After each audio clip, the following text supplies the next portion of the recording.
Je voulais vous avoir ce matin sur le plateau. Bonjour Alexandre Delval, géopolitologue, disait Solène, spécialiste du terrorisme, auteur du livre Le Projet aux éditions L'Artilleur.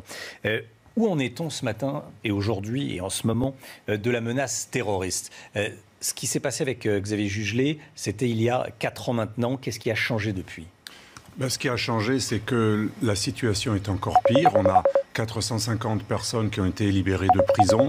On a un contexte international qui est absolument terrible. Le retour des talibans en Afghanistan. On a l'enlisement de la France au Mali. On a une extension du djihadisme dans toute l'Afrique jusqu'au Mozambique. On a des pays majoritairement chrétiens, lusophones, qui aujourd'hui sont touchés par des massacres de masse, des villages, 50 personnes décapitées. C'est absolument incroyable. On a le Centrafrique aussi qui est touché. Le djihadisme arrive même jusqu'au Bénin. Ça, c'est pour l'Afrique. En Asie du Sud-Est, on a une extension aussi des réseaux de Daesh, sans parler du Moyen-Orient qui n'est pas du tout apaisé, la Syrie où Daesh se reconstitue, surtout en Irak, sous forme d'une guérilla, et aussi un peu comme la mafia lorsqu'elle est persécutée par l'État avec des réseaux dormants. On a une immigration toujours pas contrôlée en Europe, que l'on soit de droite ou de gauche, de manière tout à fait objective, qui n'est pas contrôlée. Une intégration encore moins réussie que le contrôle de l'immigration, puisqu'on voit le débat sur votre antenne d'ailleurs concernant l'assimilation.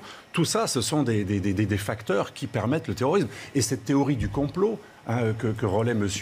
Mélenchon et toute l'extrême gauche favorise la radicalisation. Si on dit aux musulmans, il n'y a rien à voir, il n'y a aucune introspection à faire, l'islam n'a aucun problème, la charia est parfaite, c'est jamais la faute des musulmans, aucune introspection à faire, rien à réformer, ce n'est que la faute des mécréants, des islamophobes et des sionistes, parce qu'en plus on importe le conflit israélo-palestinien en permanence. C'est pour ça qu'il y a une très grande responsabilité des hommes politiques. Je comprends qu'on soit de n'importe quel bord, y compris d'extrême gauche, mais on ne peut pas attiser ainsi le victimisme, car le victimisme, c'est le carburant de Daesh, d'Al-Qaïda. Les islamistes sont tous axés sur un victimisme, une stratégie de paranoïsation dont je parle dans mon livre, c'est-à-dire rendre les musulmans convaincus que tout le monde les déteste et qu'ils vivent dans une société foncièrement hostile. Si ça, c'est pas un terreau, en plus de ce que nous avons dit au niveau des chiffres, les retours de Syrie, on a 500 personnes qui sont revenues de Syrie en France, sans parler de ceux dont on ne sait pas. On en a à peu près 1500 qui sont revenus de Syrie et d'Irak en Europe. On a de véritables fauves,